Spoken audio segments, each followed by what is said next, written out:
15 fab को है हमारा इंग्लिश का, अंग्रेजी का बोर्ड एग्ज़ाम, और हमारा सबसे पहला बोर्ड एग्ज़ाम 10th क्लास की मैं बात कर रही हूँ। और उससे पहले है 14 फ़ैब।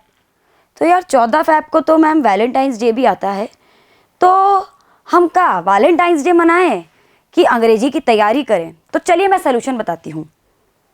देखो, वैलेंटाइंस डे हर साल आएगा, अंग्रेजी का एग्ज़ाम हर साल नहीं आएगा। एक और सलूशन देती हूँ, एग्ज़ाम ख़त्म होने के बाद एक काम करना, वैलेंटाइंस डे अपने माता पिता जी के साथ मनाइएगा, ध्यान से सुनिएगा। हैं पर अब अंग्रेजी के एग्ज़ाम की बात करते हैं। आपको 14 फ़ैब को अंग्रेजी के एग्ज़ाम की तैयारी करनी है। क्या करना है? अंग्रेजी के एग्ज़ाम की। अरे मैम, इसका हम अचार डालें क्या? ये तो हमको भी पता है, हम 14 को तो पढ़ेंगे। कहाँ पढ़े, कैसन पढ़े, ये हमका बताइए।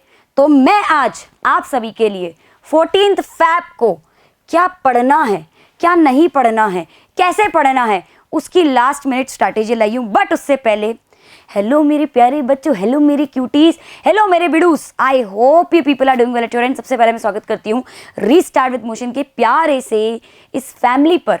चैनल अपन बोलते नहीं है मेरे क्यूटीज और बिडूस का। मैं जानती हूँ 15 तारीख को आप लोगों का सबसे पहला बोर्ड एग्जाम है, आप लोग डरे हुए हैं, और आप लोगों को ये लास्ट मिनट स्ट्रैटेजी कि भाई एग्जाम से एक दिन पहले जिन्होंने सारी पढ़ाई कर ली है, जिन्होंने कुछ नहीं पढ़ा है, और या फिर जिन्होंने थोड़ा पढ़ा है, या कोई उन्होंने पढ़ के भी नर्वस है, सबके लिए मैं एक लास्ट मिनट स्ट्रैटेजी लाई हूँ।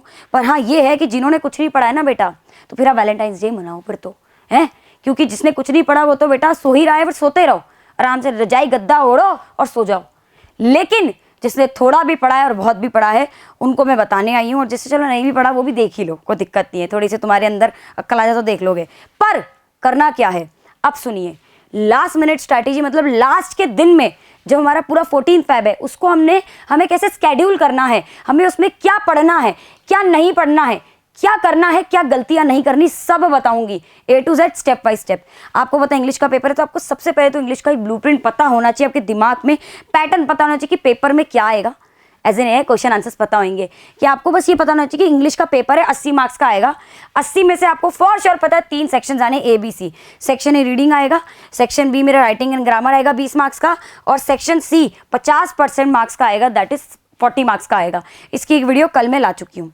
अब बात करते हैं, सबसे पहले जब आप इन सेक्शंस को लेकर तैयारी कर रहे हैं, तो अपन को सबसे पहले क्या उठाना है? देखो बेटा, टाइम टेबल अगर मैं यहाँ पे चाहूँ तो मैं यहाँ पे 10 बना के आपको दे दूँ 10 बच्चों के लिए। हर बच्चे की लाइफस्टाइल अलग, हर बच्चे के पर्सनल एक्सपीरियंस अलग, कोई कितने बजे उठता है, कोई नाइट आउल है, कोई अर्ली बर्ड है, कोई दोनों है, कोई बीच का है, क्या है।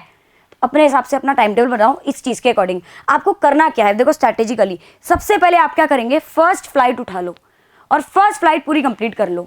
वन शॉट देखने की ज़रूरत नहीं है, और कोशिश ये करो, अगर टाइम है बहुत ज़्यादा, आपकी अच्छी रीडिंग है आपकी, तो एनसीईआरटी उठाओ, वरना समरी करो, स्टोरी अच्छे से इसकी समझ लो, कीवर्ड कर लो। तो क्या करोगे, फर्स्ट फ्लाइट उठा लो अच्छे से, जिसका लाइव सेशन निधि मैम ले चुकी है आपके सेशन पे। ठीक है, यहाँ तक क्लियर हूँ मैं, यहाँ तक मैं क्लियर हूँ। आगे बढ़ते हैं, स्टेप 2 की अगर बात करें तो अब आप क्या करेंगे, पूरा लिटरेचर एक साथ ही, आपने लिटरेचर का एक पार्ट उठाया, अब आप थोड़े थक गए होंगे, अब आप राइटिंग सेक्शन उठाएंगे।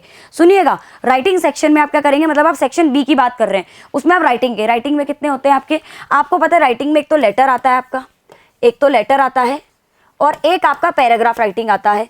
इसका मैं आपके लिए वीडियो लेकर आ चुकी हूँ, तो आपको इन दोनों की तैयारी करनी है अच्छे से। लेटर टू एडिटर, आपका कंप्लेन वाला, सारे लेटर की एडिटिंग और पैराग्राफ राइटिंग की आपकी प्रैक्टिस करनी है। जब आपका ये काम पूरा लिखकर प्रैक्टिस करनी है, घास नहीं काटनी। उसके बाद आप क्या करेंगे, अब आपने फिर से रीडिंग, आपने राइटिंग का सेक्शन उठाया, फिर आप क्या करेंगे, फिर से आप लिटरेचर पे आएंगे, फुटप्रिंट्स कंप्लीट करेंगे। उसका आज दैट इज 14th फ़ैब को आपका सेशन चल रहा होगा, दैट इज जो निधि मैम है फुटप्रिंट का पूरा एक लाइव लेंगी, तो आप वो चाहे तो वो भी अटेंड कर लीजिए रिवीजन के लिए। क्योंकि ये क्या करोगे आप, ये आप पढ़ के बैठे हो रिवीजन करोगे, तो इसमें आप पूरी समरी स्टोरी पूरा समझ लीजिएगा फुटप्रिंट को। ठीक है, कीवर्ड्स की टेक्निक जो भी आपको है सब देख लीजिएगा। उसके बाद फिर से आप क्या करेंगे, सेक्शन बी का ग्रामर उठा लेंगे। ठीक है, ग्रामर में आपको पता है 12 क्वेश्चन है, टेंसेज, मॉडल्स, रिपोर्टेड स्पीच, सब कुछ खत्म कर देना है अच्छे से। अच्छी तैयारी प्रैक्टिस करनी है, सिर्फ अंग्रेजी पूरी अपनी प्रैक्टिस पर है। ठीक है, ठीक है। अब आप बोलोगे मैडम जी रीडिंग कहाँ गया, रीडिंग बोलेगा, जो रीडिंग वाला सेक्शन ए है वो बोलेगा हमका जॉब छोड़ दें, ई रहा। करना क्या है आपको कि इसमें आपको पता है 2 टाइप के पैसे जाते हैं आपके, केस बेस है ना, केस बेस आते हैं आपके। ठीक है, तो जो केस बेस आता है आपका, ठीक है, वो थोड़ा सा टफ पड़ता है बाकी के मुताबिक, दूसरे के मुताबिक। तो आपको केस बेस को 4 करने, 5 से 6 कैसे उठाने, हर उसके बाद हर 1 घंटे बाद या हर 2 घंटे बाद एक अनसीन पैसेज उठाइए। या हर आपने जैसे पहले फुटप्रिंट्स कंप्लीट करी, फिर आपने क्या कर लिया है, फ्लाइट, पहले फर्स्ट फ्लाइट कंप्लीट करी, फिर आपने एक अनसीन पैसेज उठा लिया, फिर ग्रामर कंप्लीट करी, फिर उठा लिया, राइटिंग कंप्लीट करी, फिर 2 उठा लिए। ऐसे आपको हर 2 घंटे या 1 घंटे बाद अनसीन पैसेज कम से कम 6 तो करना ही है, कम से कम 6 तो करना ही है। 4 आप केस बेस्ड स्टडी करेंगे, बचे हुए 2 दूसरे टाइप के करेंगे। ये क्लियर है, ये आपका इंग्लिश का पूरा खत्म हो जाएगा रिवीजन। अब आपका स्टेप 5 सबसे ज्यादा इंपॉर्टेंट है, ये ध्यान रखना, पीछे वाले स्टेप में से कोई स्टेप भूल जाओ लेकिन स्टेप 5 छोड़ के नहीं जाना। स्टेप 5 में क्या करेंगे मैडम जी, स्टेप 5 में आपको प्रैक्टिस करनी है, सिर्फ प्रैक्टिस। ये मान लो ये जो आपने पीछे वाला काम करा है ना बेटा, ये आपका आधे दिन में कंप्लीट हो जाना चाहिए। कितने बजे तक, ये 3 से 4 बजे तक लास्ट आपका कंप्लीट हो जाना चाहिए शाम के। अब आप क्या करेंगे, स्टेप 5 में प्रैक्टिस, सिर्फ रिविजन करेंगे, रिविजन और रिप्रेजेंटेशन मतलब लिखने की तैयारी, वो आप इतने साल से कर ही रहे और अच्छे से करनी है। उसमें आप क्या उठाएंगे, सैंपल पेपर एंड PYQs। कम से कम आपको 3 सैंपल पेपर तो लगाने हैं, 2 खुद से लगाने और 1 लाइव सेशन आप मैम का जरूर अटेंड करिएगा, निधि मैम का, वो आपके लिए सैंपल पेपर का लाइव सेशन लाएंगी, वो आप देख सकते हैं। अगर आप देखेंगे तो ये देख लीजिए मैम का लाइव अभी भी चल ही रहा है और यहाँ पे देखेंगे मैम आपके लाइव ले चुकी हैं। और ये आपके ऐसे अगर आप देखेंगे इसके पूरे सेक्शन में तो मैम के बहुत सारे वीडियोस हैं जो पुराने आपके आप देखेंगे, पूरी मैम की प्लेलिस्ट है।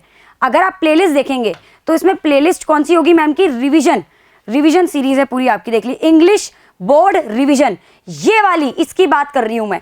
आप इससे हेल्प लेकर सारा पढ़ सकते हैं, पूरी इंग्लिश की तैयारी कर सकते हैं चाहे तो, बस टाइम का ध्यान रखना है अपने को।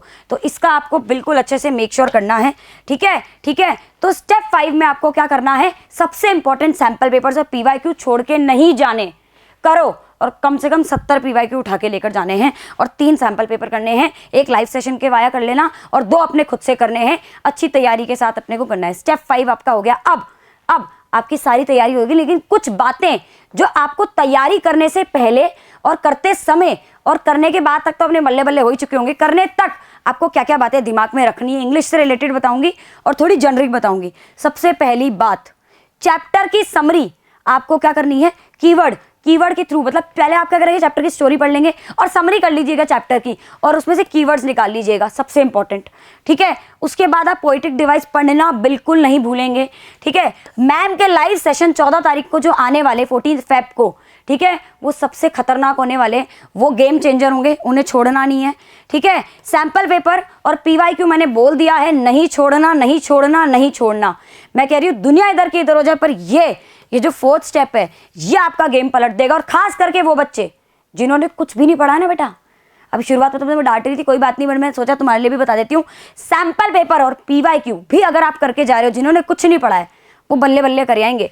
एरर एनालिसिस, आपकी स्पेलिंग मिस्टेक कहीं आ रही है, आपको लग रहा है यार इतने साल में मैंने यहाँ गलती करी है, मेरा डिफिकल्ट टॉपिक था ये, वो करके उसकी तैयारी करो, ठीक है। ऑल चैप्टर के RTC वाले क्वेश्चंस, ठीक है, रेफरेंस टू कंटेक्स्ट के जो क्वेश्चंस होते हैं सारे चैप्टर के करने हैं, क्योंकि 10 मार्क्स का अगर आपको याद हो तो कल मैं आपको एक वीडियो में बता चुकी हूँ ब्लूप्रिंट के अंदर कि 10 मार्क्स का आपका ये आता है। 10 मार्क्स का अगर आप देखेंगे तो आप देखेंगे यहाँ पे मैं एक ब्लूप्रिंट का वीडियो आप लोगों के लिए लाई थी, ये देखिएगा, ये देखिए ब्लूप्रिंट का, इसमें मैंने सब कच्चा चिट्टा पूरा लीक करा है इसके अंदर, ठीक है, ऑल चैप्टर्स के। और सबसे इंपॉर्टेंट बात बताऊँ क्या है, इंग्लिश का पेपर लेंदी आता है बट इजी आता है। उस लेंदीनेस की तैयारी के लिए मैंने आपको बोला है कि सैंपल पेपर जरूर उठाओ, क्योंकि वो लेंदीनेस वो 3 घंटे में कंप्लीट होना मुश्किल है, इसलिए आप तैयारी ऐसी करके जाओ कि 2 घंटे में कंप्लीट हो जाए आपका पेपर, ठीक है। अब कुछ बातें ध्यान रखनी है, क्या करना है सब बता दी, लेकिन 3 मिस्टेक जो आपको दिमाग में रखनी है कि नहीं करनी दुनिया इधर की इधर हो जाए। सबसे पहली मिस्टेक, अब है ना बेटा समय नहीं है, देखो क्वालिटी स्टडी करनी है, ठीक है। अगर आपके 15 चैप्टर है और आप 15 के पीछे भाग रहे हो, 15 की तैयारी अच्छे से नहीं हो रही, लेकिन अब 15 में से 10 अच्छे से करके जा रहे हो, तो ज्यादा बढ़िया क्या है। और वो 10 ऐसे हैं कि पता लोग से भी क्वेश्चन उठ के आ जाए पर हमारी मुट्ठी में, तो नया नहीं पढ़ना, कुछ जो पढ़ा है उसे पक्का करना है। कल कुछ भी नया चैप्टर नहीं उठाओगे अपने पूरे साल में। अगर आपने 10 चैप्टर पढ़े तो 10 के 10 को रिवाइज करोगे, प्रैक्टिस करनी है, रिविजन करना, रिप्रेजेंटेशन करना है, कुछ भी नया नहीं पढ़ना। जीरो डिस्ट्रैक्शन मतलब क्या है, जीरो डिस्ट्रैक्शन मतलब अगर आपको जरा सा भी फ्री टाइम मिलता है ना, अपनी आंखों को थोड़ा सा थोड़ा सा क्या करिएगा, थोड़ा आराम दीजिएगा अपने दिमाग को, थॉटलेस बैठो थोड़ी देर अपने पेरेंट्स से जाके बातचीत कर लेना, अपने जो अपने भाई बहन हैं उनसे बातचीत कर लीजिएगा, दोस्तों से कर लेना, लेकिन फ़ोन नहीं चलाना, ज़्यादा स्क्रॉलिंग नहीं करनी, उससे माइंड है ना बहुत डाइवर्ट होता है, दिमाग एग्जॉस्ट हो जाता है और अब बाकी चीज़ें करने लायक की प्रोडक्टिविटी बचती नहीं है। तो ज़ीरो डिस्ट्रैक्शन करना है। और सबसे इंपॉर्टेंट बात अगर देखें तो एनसीईआरटी और वन शॉट वाली चीज़ देखो, अगर आपने बिल्कुल भी एनसीईआरटी नहीं पढ़ी तो आप तो बिल्कुल मत उठाना, और आपको लग रहा टाइम है तो थोड़ी बहुत एनसीईआरटी पढ़ लो। मतलब ये है कि देखो ये ऐसा पॉइंट है कि एनसीईआरटी इंपॉर्टेंट है, लेकिन आपके पास समय है तो है इंपॉर्टेंट, सबसे ज़्यादा इंपॉर्टेंट है। तो अगर आपको लग रहा है कि आपके पास एम्पल अमाउंट ऑफ टाइम है तो आप एनसीईआरटी रीड मार लो फटाफट से, नहीं है तो एनसीईआरटी वन शॉट गलती से नहीं उठाना है, आप समरी करके जाएंगे। तो ये 3 गलतियां बिल्कुल नहीं करनी है। कुछ बातें जो आपको दिमाग में रखनी सब मैंने बता दिया है। मेरे हिसाब से 14 फ़रवरी को आपको क्या करना है, क्या नहीं करना है, कैसे करना है, किस तरीके से करना है, तो ये सब मैं आपको अच्छे से बता चुकी हूं। अब फोड़ के आना है कल एग्जाम में, और सारे बच्चे कमेंट सेक्शन में लिख दो मैम फोड़ कर आएंगे इंग्लिश के एग्जाम में, लिख दो all the best to all my विडूस, टू ऑल माई क्यूटीज। अंग्रेजी का पेपर मैम फोड़ेंगे, साथ मिलकर फोड़ेंगे। कहीं आपको कल लगे कि यार कहीं डगमगा रहा हूं, पीछे देखना, पीछे रीस्टार्ट की टीम आपके पीछे खड़ी होगी, ये देखना। तो डरना बिल्कुल नहीं है, ये ध्यान रखना। मजे मस्ती से बिंदास होकर विडूस की तरफ पेपर देकर आना। ऑल द बेस्ट, चक दे फट्टे। जय हिंद, जय भारत।